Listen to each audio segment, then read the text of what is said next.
अच्छा बाबूजी, हम करंट मैटर विरहा गायक रमेश यादव और अपने पार्टी की आवाज में और ये हम अपना निजी चैनल करंट मैटर विरहा चैनल पर यह विरहा भेज रहल बनी और भरोसा बाकी आप लोग विरहा के जरूर पसंद करब। अब ये भी आप लोगों ने जो न्यूज के माध्यम से, पेपर के माध्यम से, फेसबुक और यूट्यूब के माध्यम से देख रहे हैं, सुन रहे हैं, जो भी सुर्खियों में बना है, चर्चा का विषय है बिहार में जो भरत तिवारी का जो एनकाउंटर हुआ। क्या कहा जाए, कुछ लोगों का यह भी मानना है कि जो आज केंद्र में सरकार है, कहीं इससे अच्छा तो जो अंग्रेजों का गुलाम था देश, इससे अच्छा तो कहीं वही था। आज ये लोगों की यही मंसूबा है कि देश को फिर अपना गुलाम बना करके और अपना राम राज चलाने का काम करें। किससे गुहार करने जाए, किससे कहने जाए, जो हमारे रक्षक हैं आज वही भक्षक बने हुए हैं। क्या यही संविधान में लिखा है? किसी गरीब की आवाज अगर दबाई जा रही है, उसकी आवाज कोई उठाना चाहता है तो ये आताताई लोग उसको दबाने का काम करते हैं। नमन है ऐसे भरत भूषण तिवारी को। लेकिन देश मेरा आजाद है, आखिर एक कैसी आजादी है? 4 लाइन भूमिका में भाव लिखल गई।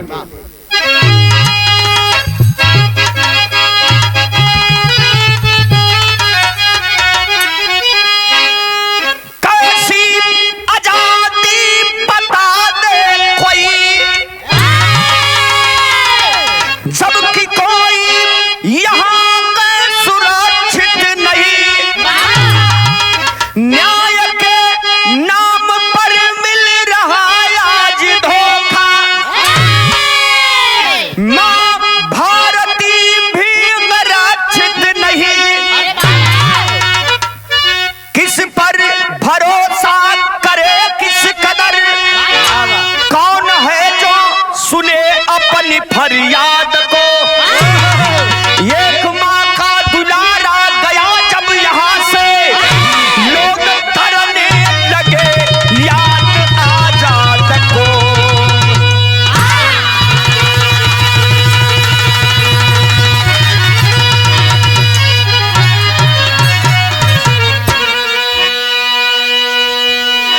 बाहरे वो भरत तिवारी, आपने तो याद दिला दिया वो आजाद सिंह के, जिन्होंने अपनी खून पसीना एक करके अपनी जान की बाजी लगा करके और इस वतन को आजाद कराए। एक लाइन गजल का अंदाज लगल है मास्टर।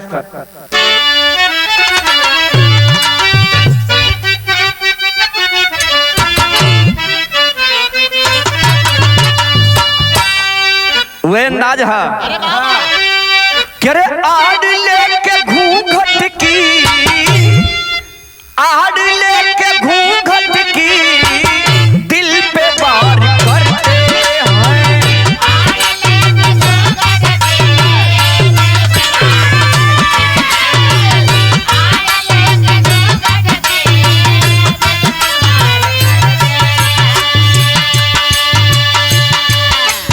अंदाज हा लेकिन बहाव लिखल गई। चोट खा के नफरत में,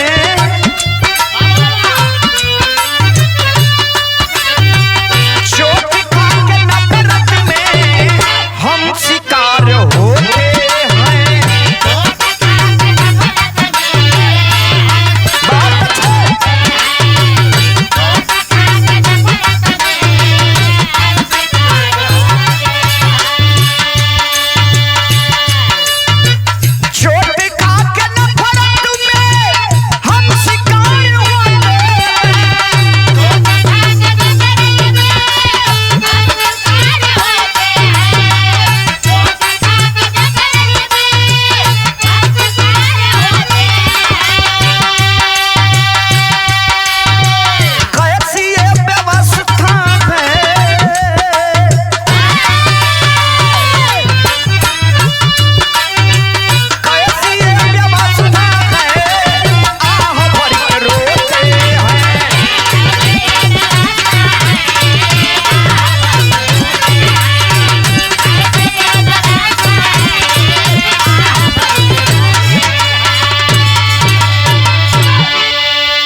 यहीं से कहानी की शुरुआत हो गई।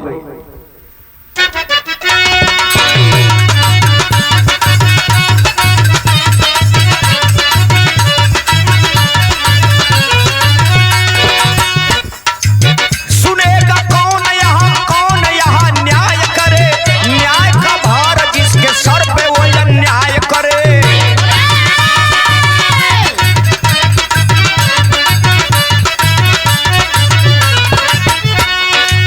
बिहार प्रांत की है घटना ने झकझोर दिया, एक निर्दोष आज धरा को है छोड़ दिया।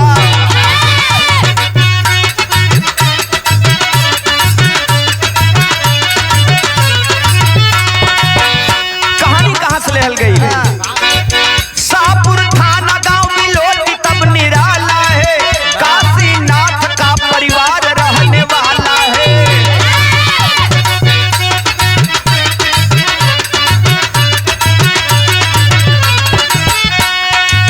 पत्नी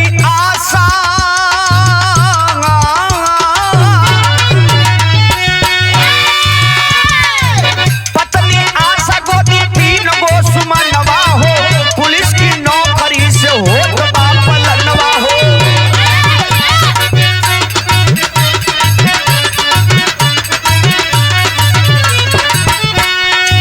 खुशी परिवार रहा, जिंदगी बिताते थे, इरादा नेक रहा, बेटों को पढ़ाते थे।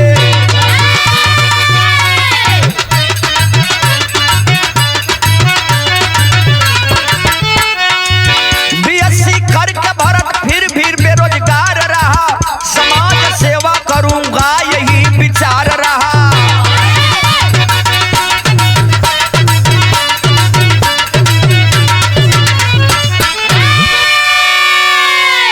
अरे भैया, जो ये घटना सुर्खियों में बना है, न्यूज के पटल पर छाया हुआ है, प्रांत बिहार के आरा भोजपुर जिले थाना शाहपुर गांव बिलोटी के रहे वाला जिकर नाम काशीनाथ तिवारी बतावल गई, जो सेवानिवृत्त चालक सिपाही पद पर से, जिनके पत्नी का नाम आशा तिवारी बतावल गई। 3 गो बेटी बेटा हुआ, जिसमें छोटा बेटा जिसका नाम भरत भूषण तिवारी बताया गया, पढ़ने में बड़ा शानदार है। पिता भी सोच गईलन कि बेटी और बेटवन के अच्छा शिक्षा दिलावे का काम करब, नौकरी रहल, पैसा का कमी नहीं बा, और हर बाप के एगो यह सपना होला, चाहे कितना हो पैसा लग जाए, बेटी बेटा पढ़ लिहन तो कुल कमाई सार्थक निकल जाई। ए भैया, लेकिन वह भरत भूषण तिवारी जो है हाई स्कूल पास किया, इंटरमीडिएट की पढ़ाई पास किया, यहाँ तक कि बीएससी की पढ़ाई भी उन्होंने पूरी किया है, लेकिन नौकरी की तलाश कर रहा है। लेकिन बारे यह सरकार, तमाम लोग बेरोजगार पड़े हैं, नौकरी के नाम पर कोई रोजगार ही नहीं है, और नहीं तो किसानों का, गरीबों का, पिछड़ों का हनन हो रहा है। नौकरी तलाशत हो, नौकरी नहीं मिल रहा बा, लेकिन बारे भरत भूषण तिवारी गरीबों की आवाज को उठाने का काम शुरू किया है। बाबू, अगर कहीं भी गरीबों पर अत्याचार होता था, वहां पर आगे जा करके उनकी लड़ाई लड़ने का काम करता था। तो यहाँ एक लाइन तर्ज लागल मास्टर,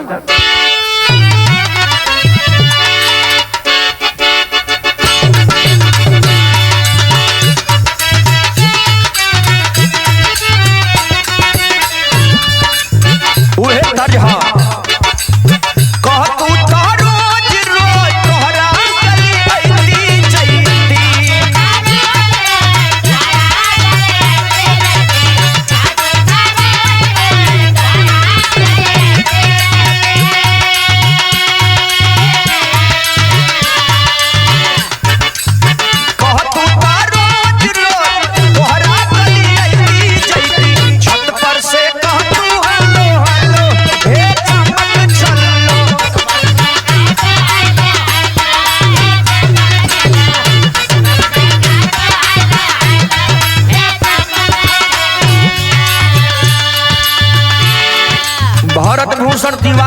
सोशल मीडिया एक्टिविस्ट, स्थानीय मुद्दों को उठाने वाले युवा थे, समाज सेवी थे। समाज की सेवा करना हुआ इंसान अपना परम कर्तव्य समझता है। और कहल गई, दूसरों के लिए जो रोता है लाखों में वही एक होता है। कई के समाज सेवा दिनवा बितावे लगल,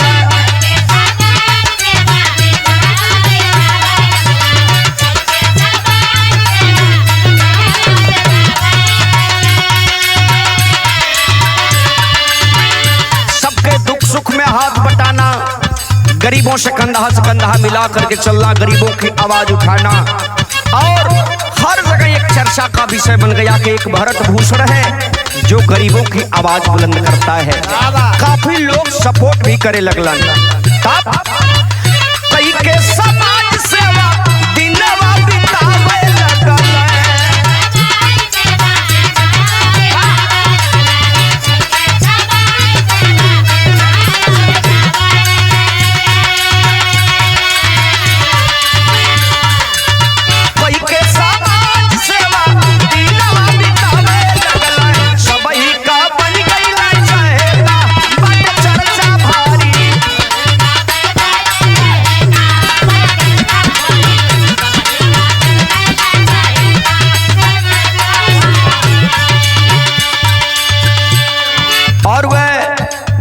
भूषण तिवारी शिक्षित व्यक्ति था।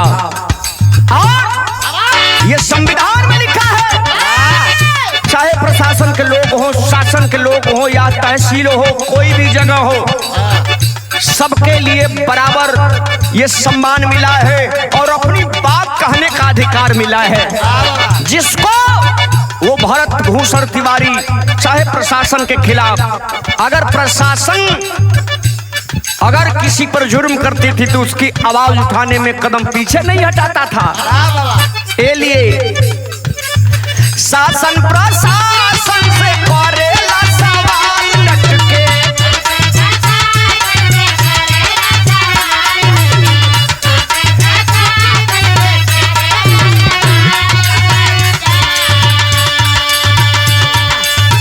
अखिया में खटके लागल रहेला सबसे हटके।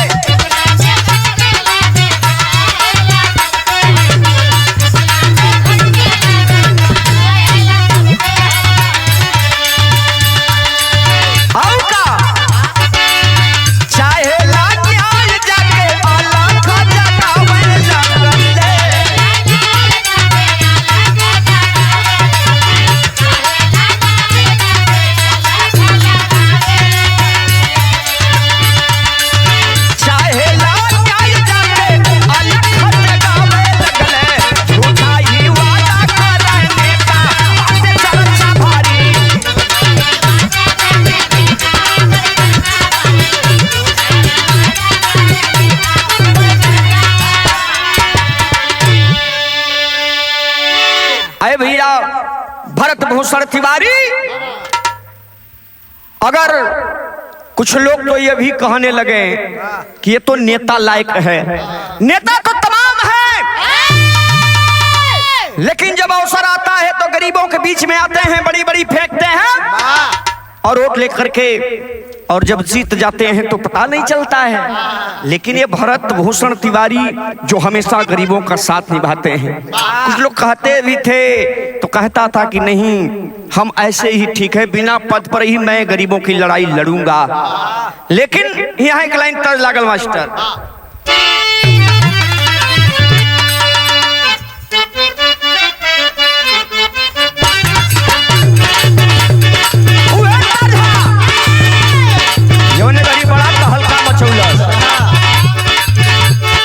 नया नया जबले बाटे सवारी,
आजकल के प्रशासन के लोगों, आखिर मैं ये भी कहना चाहता हूँ प्रशासन के लोग, कम से कम भले आप ड्यूटी में हैं, सत्ता में हैं, आपका प्रशासन चल रहा है, लेकिन सबसे पहले आप इंसान हो, तो कम से कम जरा इंसानियत की भी तो परिचय दीजिए। कहना है कैसन कानून कैसन बसत्ताधारी,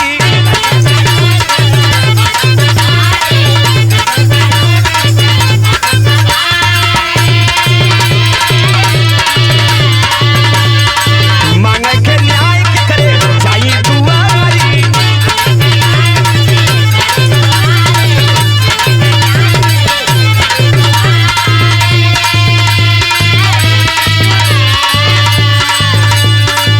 कैसे न्याय व्यवस्था जाति धर्म के नाम पर चले हैं,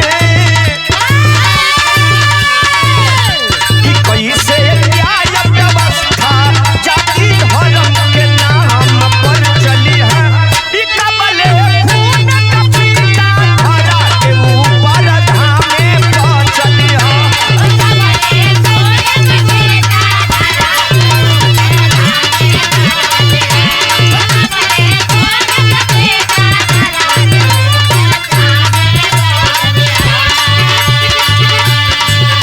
चाहे बिहार हो चाहे उत्तर प्रदेश हो, यही देखने को मिल रहा है, हर काम जाति को देख करके किया जा रहा है। अरे साहब, आखिर एक गरीब किसके यहाँ अपनी रक्षा के लिए भीख मांगने जाएंगे, किससे कहने जाएंगे? तो वोट बाया न्याय जब तो सत्ता के ही वोट से,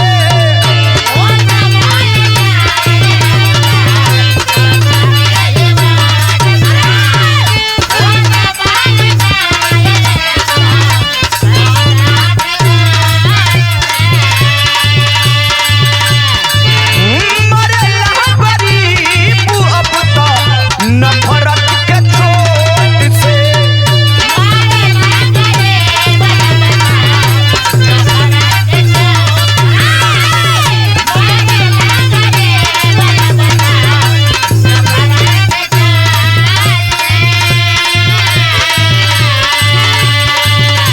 कि जैसे उम्मीद बाटे उहे नहीं काम में पे चली है, कि जैसे उम्मीद बाटे उहे नहीं काम में पे चली है, त कैसे न्याय व्यवस्था जाति धर्म के नामे पर चली है।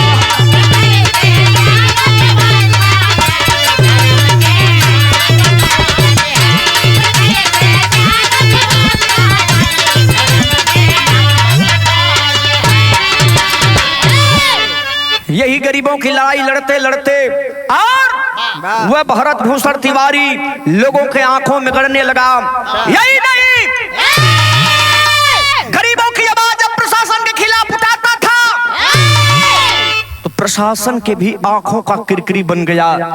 प्रशासन के लोग उसे दबाना चाहते थे, रोकना चाहते थे, लेकिन किसी से डरता नहीं था। आखिरकार उन पर अवैध हथियार रखने और पुलिस कर्मियों पर पिस्टल तानने का भी आरोप कोई झूठा लगाया था, जो कुछ लोगों का मानना है, जो न्यूज से खबर मिली है। लेकिन ए भैया, ये ना अब दिखाए है प्रशासन का लोग अब किसके इशारे पर वहां काम करे, ये वही लोग जानेंगे। तर्ज बदलन मास्टर।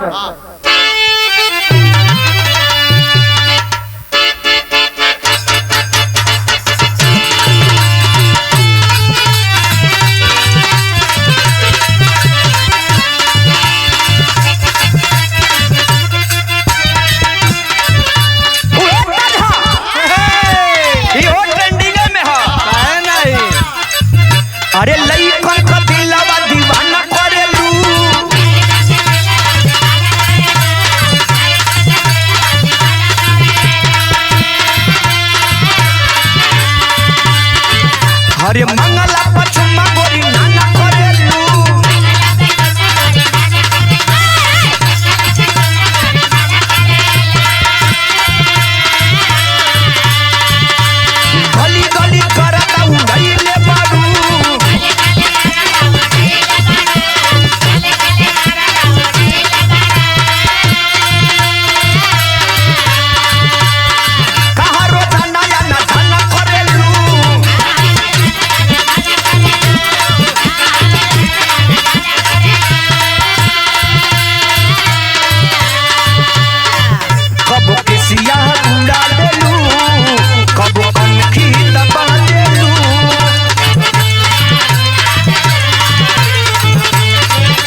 भूषण तिवारी लोगों के आंखों का किरकिरी बनना चालू हो गया था। धीरे धीरे आंख में खटक गई ले,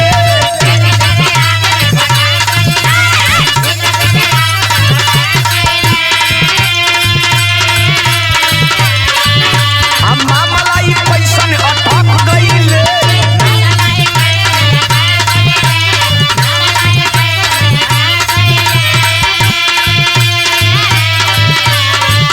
अरे सत्ता के खिलाफ तैयार भइल बा,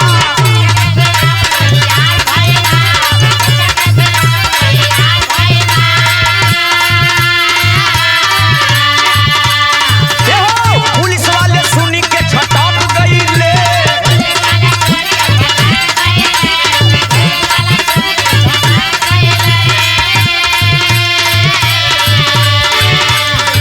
तब योजना बनावेला, जाके पता लगावेला।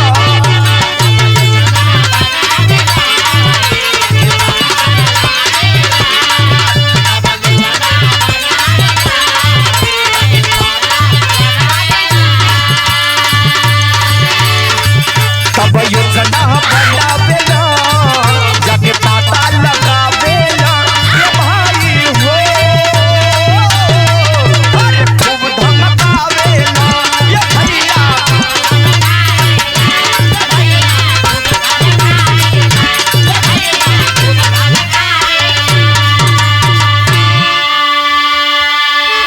इतने ना, अभी कुछ दिन पहले आप लोगों ने सुना था बिहार में जो जवनिया गांव था, बाढ़ वहां के लोगों को काफी त्रस्त कर दिया। सबकी झोपड़ियां मकान बिल्कुल और प्रलय में समा गया। लेकिन वहां जो लोगों को मुआवजा मिल रहा था उसकी भी उन्होंने लड़ाई बखूबी लड़ रहा था, किसी के साथ अन्याय न हो। तमाम हमारे गरीब हैं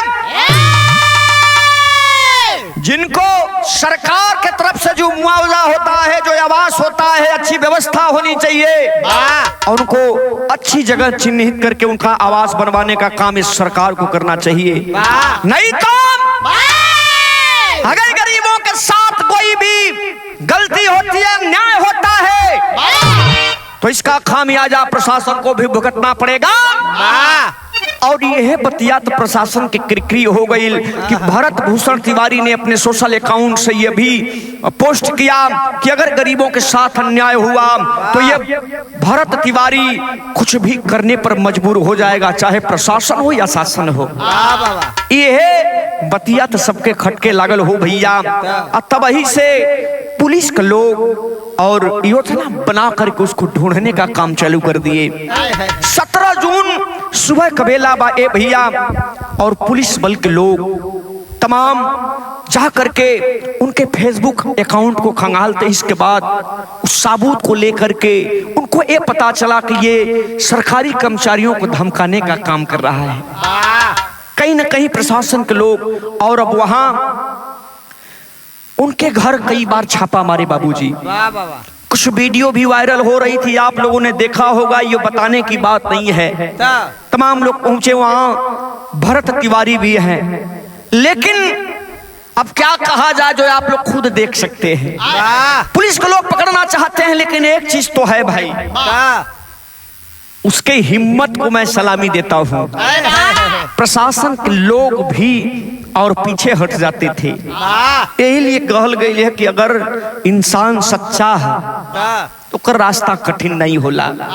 लेकिन प्रशासन तो प्रशासन होला और कहीं न कहीं ऊपर के दबाव से प्रशासन के लोग जो कार्रवाई करनी है उस पे अटल हुए और कार्रवाई करने के लिए अपनी तत्परता को दिखाने लगे। ए भैया, लेकिन एक रोज प्रशासन के लोग उनके घर पर पहुंचे। मुखबिर के द्वारा सूचना मिली कि भरत भूषण तिवारी अपने आवास पर है। प्रशासन के लोग वहां पहुंचे और ये जब देखा तो बिल्कुल सामने आया और देख करके हटा रहा है। क्या है बताओ, क्या हम अपराधी हैं? क्या हमारे ऊपर मुकदमा है?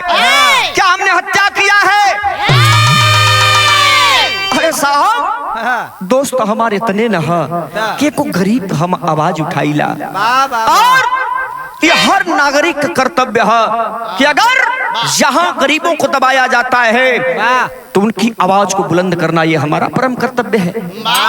लेकिन बाहर प्रशासन के लोग किसी तरह से उसको भुलावा देकर के छल से और उस भरत भूषण तिवारी को गिरफ्तार कर लिए। वहां से लेके जाने लगे, परिवार वालों को कहा कि होगा कुछ नहीं, हम लोग इनको थाने लेकर जा रहे हैं, पूछताछ करके छोड़ देंगे।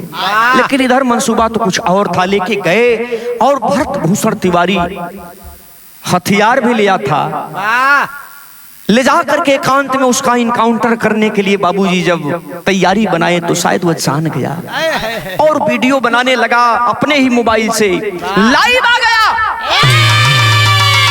लोग देखने लगे, देखते देखते वहां भीड़ इकट्ठा हो गई।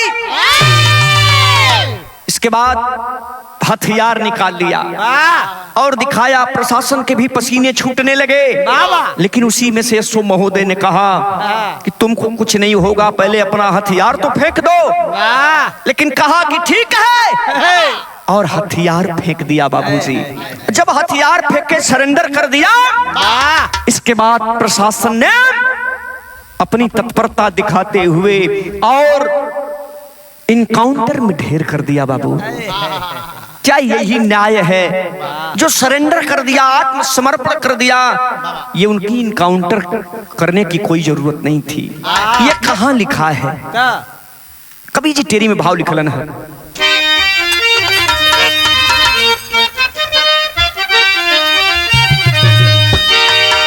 एक माँ का तब दुलारा खो गया, अरे एक माँ का तब दुलारा,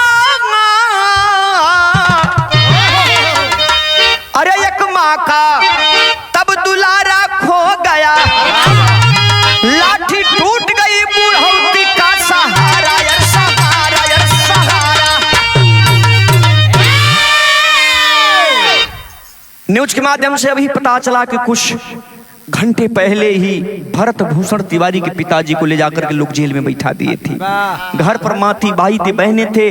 लोगों को जब पता चला, गोलियों की तड़तड़ाहट शुरू हुई, लोग वहां जुटे और मतारी जब पहुंचली न, हो बाबू देख करके रोने लगती है कि मेरा बहादुर बेटा जो गरीबों की लड़ाई लड़ रहा था, अरे साहब अगर आपको इनकाउंटर ही करना था तो तमाम अपराधी सरेआम घूम रहे हैं, क्यों नहीं कर देते? आज एक शरीफ इंसान जो गरीबों की लड़ाई करता था, उसकी जान लेने में तनिक भी दया नाम की चीज नहीं आई। कवि जी पापट में भाव लिखलन है,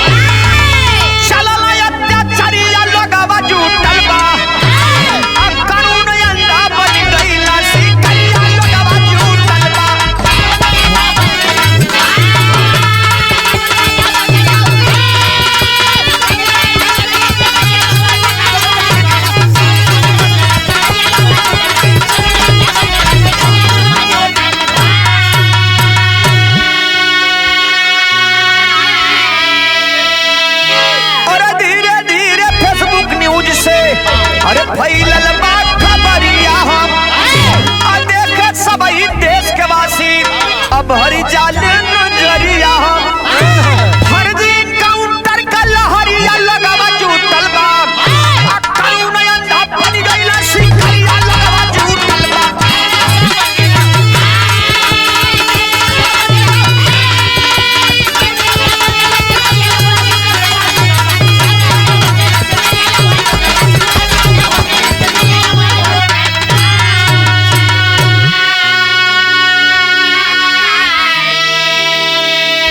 इनकाउंटर के बाद प्रशासन के लोग जब सोचा, जब वहां गरीबों की संख्या इकट्ठा होने लगी तो सबसे बड़ी जनता की अदालत हुआ करती है बाबू।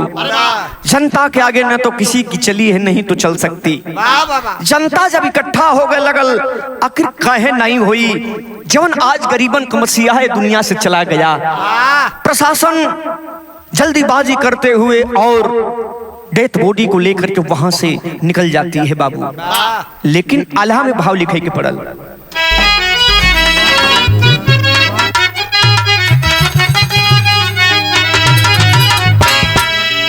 कि घरवा का लोग जबकि पवला खबरिया भैया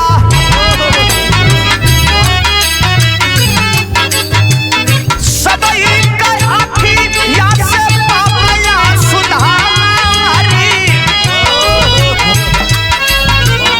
पूरे देशवा में फैलल क्रोध कला भैया भैया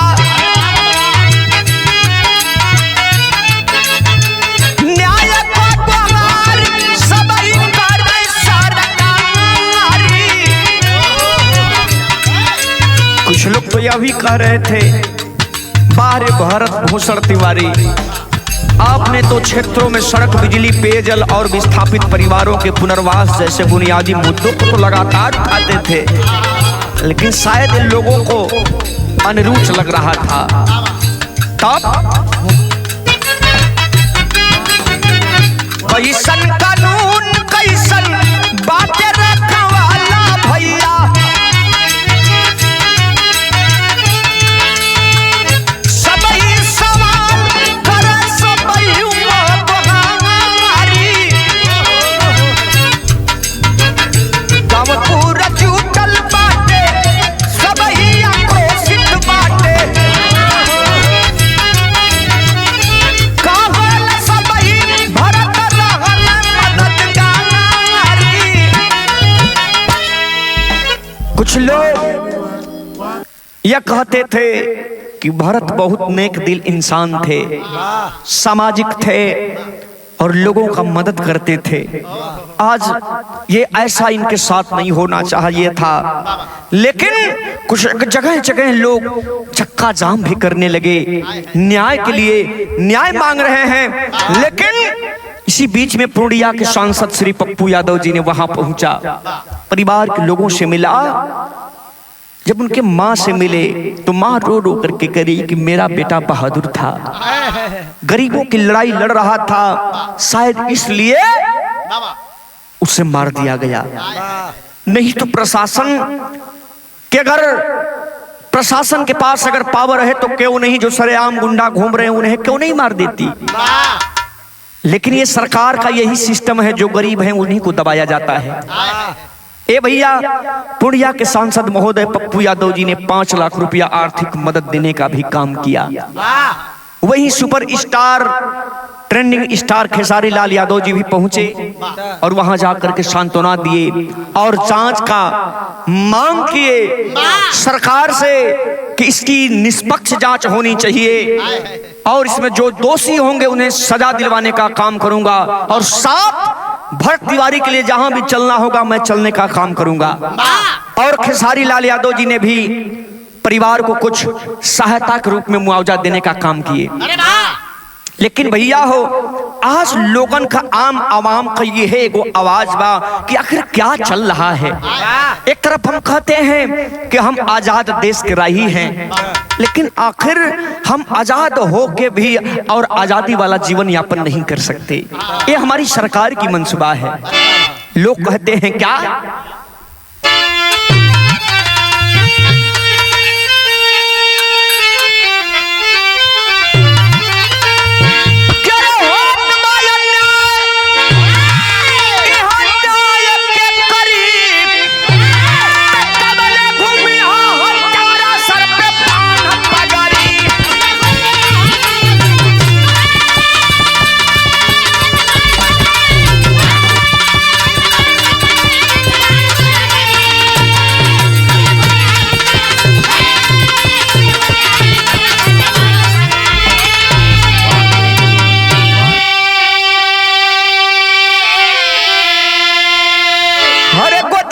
छिन गयल जे करे दुलारा आई नहीं वापस कबहू लौट के दोबारा।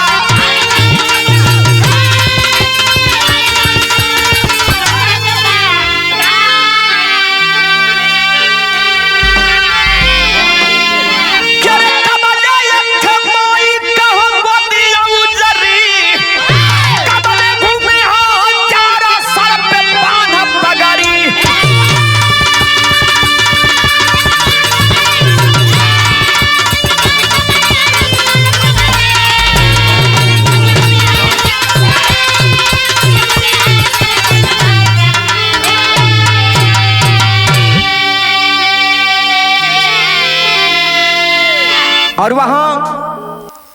आरजेडी के प्रमुख तेजस्वी यादव जी ने भी गहरा दुख जताया और इसकी निष्पक्ष जांच की उन्होंने भी मांग किया है। और कहीं ना कहीं मैं बिरहा के माध्यम से भी कहना चाहता हूं उसका निष्पक्ष जांच होना चाहिए। आखिर निर्दोष कब तक मारी जाएंगी? यही नहीं, जो न्यूज से खबर मिली यह मामला सुप्रीम कोर्ट तक भी पहुंचा है, तमाम लोग लगे हैं और जांच भी होनी चाहिए और जांच में जो दोषी पाए जाते हैं उनके साथ सजा जरूर होनी चाहिए। लास्ट लाइन लिखे पड़ल, गुरु बिहारी लगन देव की राम फेर जीव शिवधारी, बाबू राम श्याम लाल मुन्ना किशोर सिंचाई फुलवा